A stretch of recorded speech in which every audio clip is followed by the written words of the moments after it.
Hey guys, welcome back to my channel. Here in this channel, we talk about relaxed hair care, hair growth tips, protective styling, and so much more concerning the hair topic in general. So if you know you're interested in this type of content, consider subscribing to join the family. So in today's video, I'm going to be sharing with you guys how to prevent protein overload. Now, during our hair care routines and hair care journey, it's important that we balance the protein moisture part of our regimen, because when you have excess moisture in your hair and too little protein in your hair, it can lead to breakage because the hair is going to be too weak due to lack of protein. Now, if the reverse is the case and you have little moisture in your hair and excess protein in your hair, this itself can actually cause breakage as well, because when you have excess protein in your hair is going to be hard, strong, it's going to lose its elasticity, and before you know, your hair starts breaking, especially when you have very protein sensitive hair. So without further ado, we are just going to get started with how to prevent protein overload. Now, the first thing on the list I'm going to be talking about is know your hair type. Is your hair protein sensitive? Is your hair normal?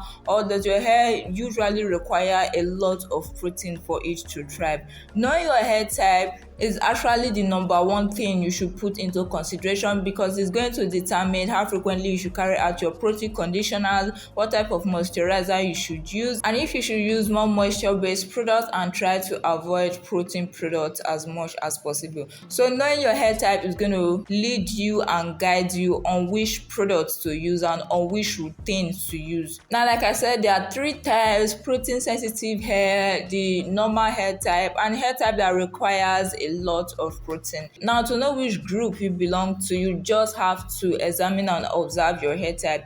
If you notice that your hair can actually take a lot of protein, or if your hair requires protein all the time, no matter how much you use a protein treatment, or if you notice that you are having moisture overload, that is, your hair is too limp, too stretchy, and too soft, in this case you require a lot of protein to kind of boost up the strength of your hair. Now, if on the other hand you notice that your hair reacts positively to equal proportion of protein and moisturizing product, it means you have the normal or the regular hair type, in contrast to the other hair type I talked about, where your hair requires more protein than usual. In this hair type, your hair just requires the regular amount of protein balanced with the normal amount of moisturizer. Now, on the other end of the spectrum, that's where we have protein sensitive hair. In this hair type, protein is usually not tolerated. Like, individuals with this hair type usually get breakage when they use products with protein in their hair. So these are the hair types that have protein sensitive hair, and they react negatively to products that have protein in them. So now, after knowing your hair type, what's next? If you have a normal hair type, all you just have to do is balance your protein and your moisturizing routine. You can decide to do it on different bases for your conditioning routine. For example, if you condition this week with a protein deep conditioner, next week you can condition with a moisturizing deep conditioner.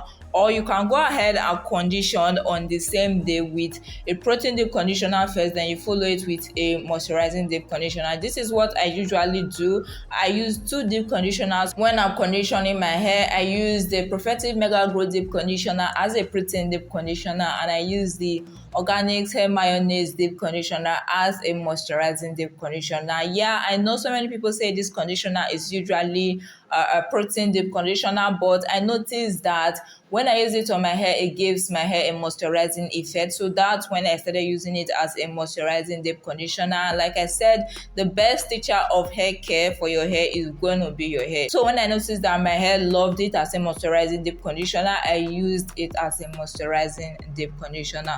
So if you have the normal hair type, that's all what you have to do.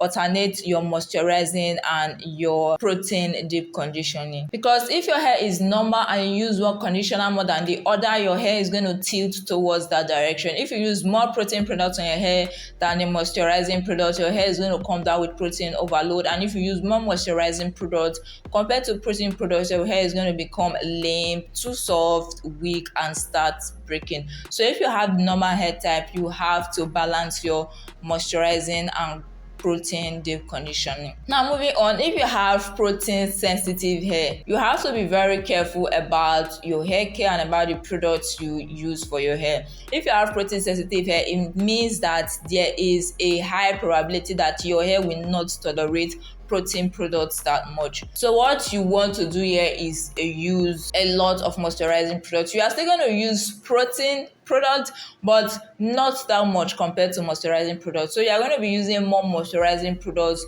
compared to protein products. Now, one of the causes of protein sensitive hair is protein overload itself, because when you have too much protein in your hair is going to be more sensitive to protein because there's too much protein in your hair already. At this point, your hair is crying for moisturizing products. So if at this point you still go ahead and use a protein product on your hair, is going to lead to breakage. So that's why the first thing I mentioned in this video is to know your hair type, to know which group your hair belongs to. So like I said, if you have protein sensitive hair, you're going to be using more of moisturizing products. Now moving on, if you have limp hair on the other hand, that hair that is too soft, too weak, no protein and all that, this is the hair type that usually requires a lot of protein compared to moisturizing products. Because when your hair is too limp, too soft, too weak, it stretches longer than usual before it breaks, this is usually a sign of moisture overload. So in this type of hair type, you have to go in and use protein more than your moisturizing product. Like I said, for protein sensitive hair type, you are going to be using both protein and moisturizing products, but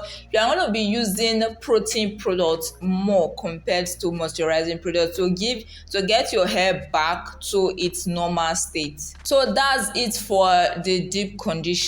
So when deep conditioning for normal hair, like I said, you can alternate 1 week protein deep conditioner, the next week moisturizing deep conditioner. If it's for a protein sensitive hair, you can make it 2 weeks moisturizing deep conditioner, then 1 week a protein deep conditioner, or you can make it just moisturizing deep conditioning 1 week, then the next week you go in with a moisturizing and protein deep conditioner.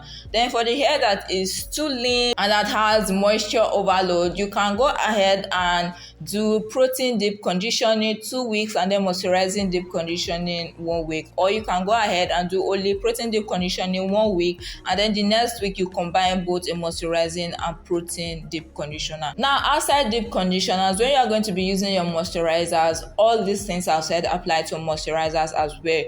If you have normal hair, choose a moisturizer that has both protein and moisturizing ingredients, which is the moisturizer I use. And the one I use is Profectiv Mega Growth Daily Leave-In Strengthener. This product has protein and moisturizing ingredients in them.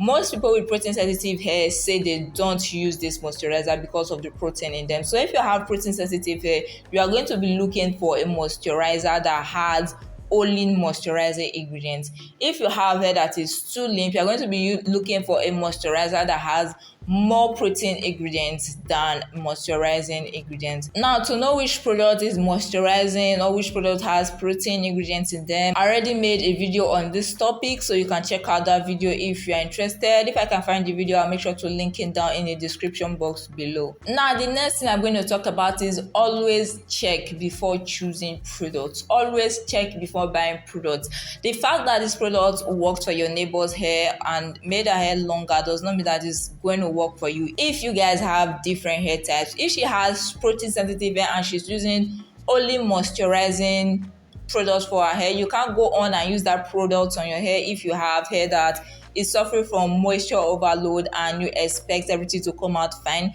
she may be thriving with that product, but you are going to get breakage from that product. So that's why the first thing I talked about was to know your hair type. When you know your hair type, then you know which product to choose. If it's the one that has only moisturizing ingredients, if it's the one that has only protein ingredients, or if it's the one that have a combination of both moisturizing and protein ingredients. So guys, if you watched this video this far and you enjoyed it, please don't forget to give it a big thumbs up. And if you are new here and you aren't subscribed, please consider subscribing to join the family, and don't forget to turn on the post notification bell so that you'll be the first to get notified whenever I upload a new video.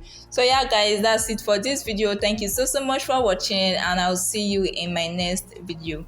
Bye.